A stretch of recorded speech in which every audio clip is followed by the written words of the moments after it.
Welcome to the Real News Network. I'm Mark Steiner. Great to have you all with us. We seem to be watching a dangerous series of events unfolding before us on the world stage.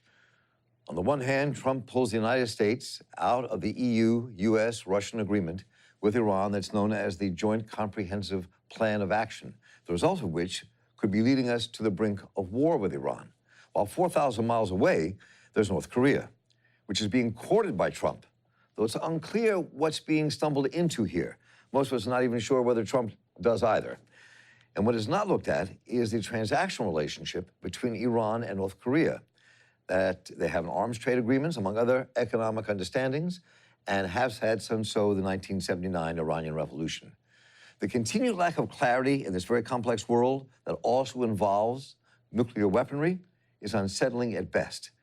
And we're joined by Phyllis Bennis, who is a fellow and the director of the New Internationalist Project at the Institute for Policy Studies in Washington, D.C., and author of numerous books, including her most recent book, Understanding ISIS and the New Global War on Terror, a primer, and Tim Shorrock, who is a Washington-based journalist who spent part of his youth in South Korea and has been writing about North and South Korea ever since the late 1970s. And he's been in and out of Korea for many years, meeting and interviewing people across that nation and writes for numerous publications, The Nation and many others. And Tim and Phyllis, welcome. Good to have you back with us here on The Real News. Great to be with you. So I mentioned something before, so let me get this out of the way first. That in some of the reading, especially in some of the neocon journals and the Cato Institute and some other people have been writing about the relationship that North Korea and Iran have based on these arms deals and their enmity towards the United States. And they met some time ago, right after 1989, when Ayatollah Ali Khamenei visited North Korea, and he thought they should become very close, saying that that the USA's enmity towards both countries is a reason for them to stand together because they threaten progressive nations, speaking of those two nations, and should in turn not be afraid of the US, and they have the power to confront America. So let me just start there for a moment. I mean, and then the United States comes in with these multilateral treaties, and yes, Phyllis, I'm going to go to you first because you clearly don't think that's very significant.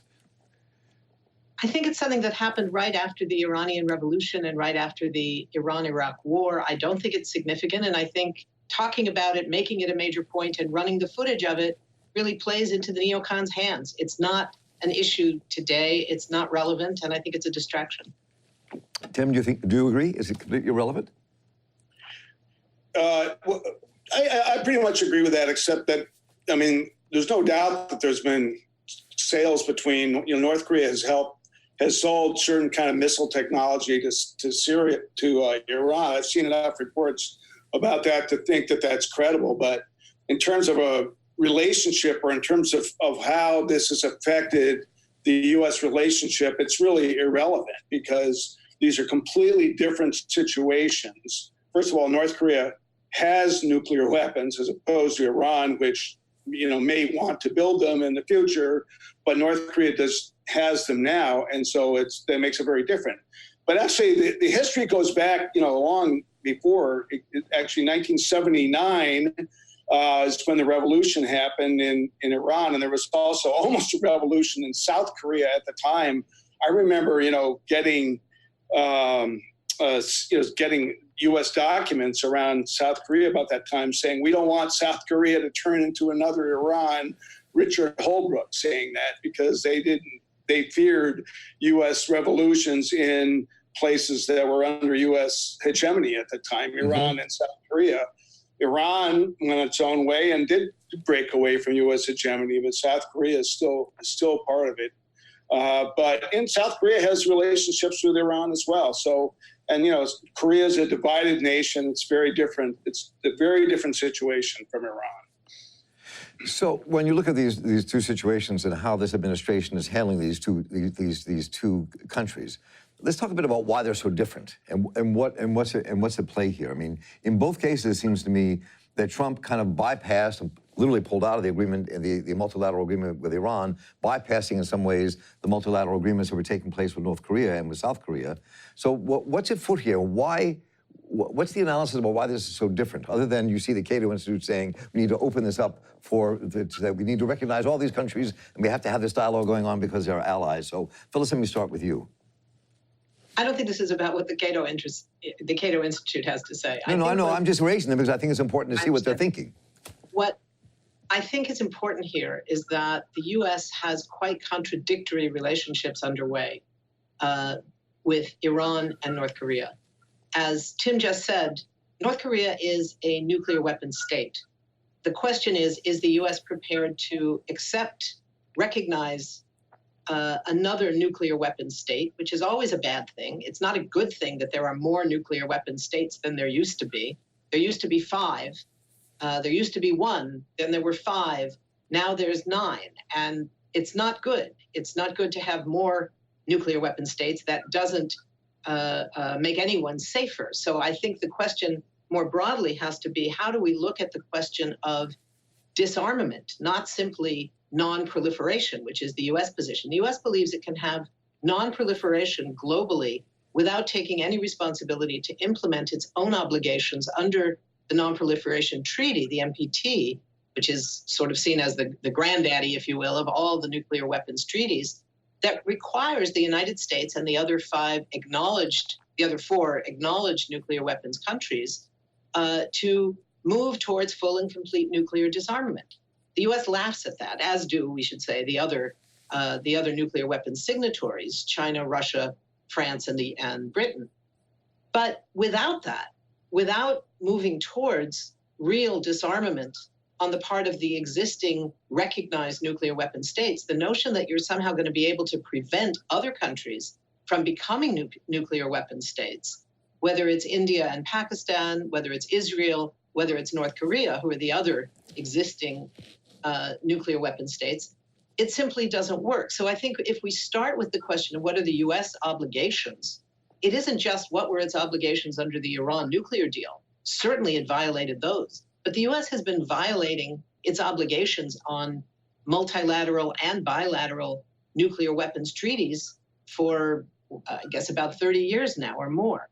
So I think that we have to start from that. Iran is being treated as the enemy du jour, if you will, of the United States. It has to do with relations with Israel. It has to do with building an anti-Iran coalition led by Israel and Saudi Arabia in the Middle East. It has to do with rejecting the recognition of Iran's role as a regional power, even without having nuclear weapons.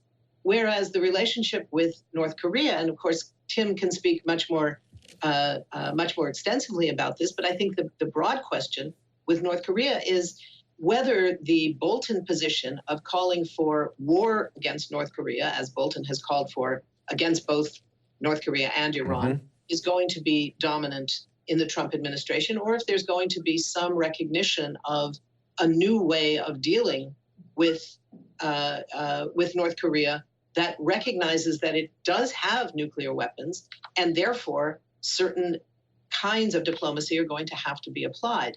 Iran does not have nuclear weapons, does not at this time have the capacity to build a nuclear weapon, has made clear that it doesn't want to build a nuclear weapon, although it had earlier on and then gave up that program. So they're very different relationships, not least because the impact of the Iran nuclear deal, even with the U.S. pulling out of it a year ago, is that Iran, up until just a couple of weeks past, had been abiding by the terms, which means that it is in a much weaker state relative to nuclear weapons than it was even at the time it was signed. It exported 98% of its stockpile of low-enriched uranium. It dismantled 2/3 of its centrifuges that it was using to create low-enriched uranium, and it poured cement into the core of the plutonium reactor, the only one that it has. So that reality, along with the fact that international inspectors from the United Nations are still in Iran, still having full access to Iran's nuclear capacity and any place else they want to go. It's an amazingly intrusive plan. That means that Iran has been abiding by it when it's the United States that has been violating. Tim? let me just start with the fact that Korea is a country that's still at war. It's a divided nation. There was a war from 1950 to 53. It ended in an armistice, never a peace treaty. And the U.S. was the first country to introduce nuclear weapons into Korea shortly after the Korean War. In the 1950s, it brought in hundreds of nuclear weapons. Many of them were weapons you could carry on, a soldier could carry on his shoulder.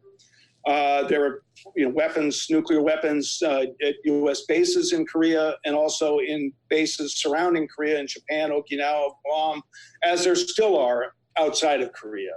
This war has never ended, and there's been a really big push between the two Koreas in the last year and a half, 2 years, to try to bring a formal end to the Korean War. And a key part of that is ending the hostility between the U.S. and North Korea.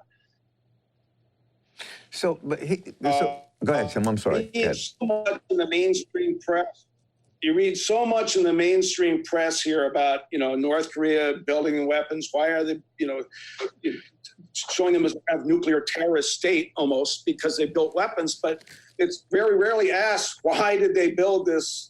Why did they see the need to do this? And it was because they felt and have felt for decades under threat, including nuclear threat from the United States. The United States has threatened them with weapons numerous times. So this is a long-term process to resolve this conflict. And as far as I think Trump, the one decent thing he's done is to press this peace process with North Korea, as it calls itself, DPRK. This is something that's very much supported by the people and government now of South Korea. And I think, obviously that all makes it, very different.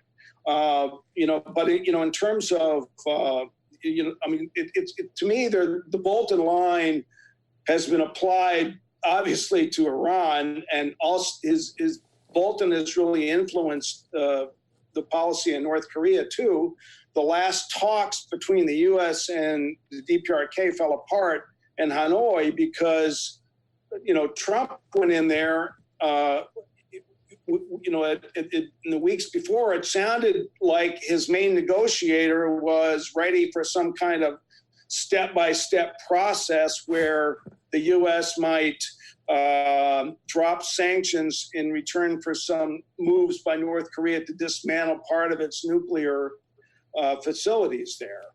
Uranium enrichment facilities and so on. It looked like that might happen, but what happened was basically Trump came in with Bolton's line of, you have to surrender first before we'll do anything, before we'll make any moves. And that didn't work. North Korea actually, at those talks, had offered to shut down a very large nuclear facility that makes their main source of plutonium, as well as uranium enrichment plant. It's their main nuclear weapons facility. There are others, but they offered to shut this one down in return for the ending of some sanctions that were imposed after 2016 by the UN. And, basically Trump rejected that and said, we want you to give up everything, including all your other weapons as well. And that just didn't work. It just so happens that, because of events in the last week or so where, Trump went there and, at the advice of South Korean President Moon Jae-in, met with Kim Jong-un again and actually walked into North Korea. It was, quite a step, literally and, figuratively for him to do that. No president has ever visited North Korea, even, in this few steps. Even a step, right. It's a very important move. So it's like these are different situations. Right-wingers, neocons are trying to link North Korea and Iran into this big, vast, conspiracy against America and American interests. And it just is kind of ridiculous. One of the reasons I wanted to do this, have this conversation was because, what you two have said earlier about the misconception that's being put out there by a lot of the establishment, especially the more conservative establishment, about the relationship between Iran and North Korea, which I think is important to kind of understand and blow up, a figurative sense, obviously. But also, this speaks to, and I'm going to conclude here, speaks to Trump's foreign policies that doesn't seem to really have any substance or basis. I mean, it seems that every time he moves is stumbling into something with these two countries that could be very dangerous, and people don't see the connection but don't really get it, which is why I think it's important to kind of see these in their perspective, Phyllis. I think that it is a very dangerous moment, particularly with Iran. I think that the threat of war is very serious, not necessarily because of a new or increased threat that the U.S. is going to declare war against Iran and openly attack, but right now, the over-militarization of the incredibly crowded Strait of Hormuz, among other things, which is incredibly crowded with not only ships carrying oil, carrying natural gas, 40% of the world's resources like that, oil and natural gas in particular, go through the Strait of Hormuz at any given time. And it's completely filled with military ships. The U.S., of course, recently sent an aircraft carrier group. That means 6,500 sailors, 70 planes. It's a floating arsenal, along with a set of other ships, other destroyers. The Iranians have a corps of small boats that are armed, that are zipping around in the strait. And it's a very dangerous moment because it's not a situation like, for example, in Syria, where the U.S. and Russia have a military-to-military hotline, where when one side is planning to attack Syrians, they essentially call the other and say, look, we're about to kill a bunch of Syrians, but we don't want to kill your guys. The U.S. will say, we don't care about killing Syrians, but we don't want to kill Russians. Mm-hmm. The Russians will say essentially the same thing. We don't care about killing Syrians, but we don't want to kill Americans. Get your people out of there. And they do. The U.S. and Iran do not have anything like that. They don't have any kind of capacity for quick response. So if, imagine one night, a flare goes off from some ship and some young sailor, an Iranian sailor or a U.S. sailor, on his own ship or her own ship, suddenly thinks, oh my God, this is an attack, we're under attack, I have to respond, and fires back. The U.S. and Iran have no way of contacting each other to say, wait a minute, hold back, this was a mistake, this is not an act of war. The U.S., of course, is carrying out acts of war already. The sanctions that it is imposing, which many believe to be an act of war under the UN Charter, is having a devastating, crippling impact on the Iranian economy, with particularly the last two rounds of sanctions that included oil sanctions that prohibit the sales of oil, as the U.S. has said, from Iran anywhere in the world. So other than China, which is continuing to buy some small amounts of Iranian oil, Iran's exports have dropped from somewhere between 1 and 2 million barrels a day to less than 300,000 barrels a day. And that's having an enormous impact on the ability of Iranians to get access to crucial medicines. There's a huge shortage of drugs for diabetes, among other things. Food is increasingly too expensive for people to buy anything with decent protein or milk. So there's a dramatic impact underway, which looks to Iranian citizens as acts of war that the U.S. is carrying out, as well as acknowledged efforts at cyber warfare. So even though the U.S. has pulled back from its one almost direct attack against Iran in the last couple of weeks, there's no question that it is launching these major attacks on the Iranian economy, on Iran's right. cyber capacity. And it's a very, very dangerous moment where war could explode. Israel also has threatened in the past to go to war against Iran, assuming that the U.S. would come to its defense in any situation like that.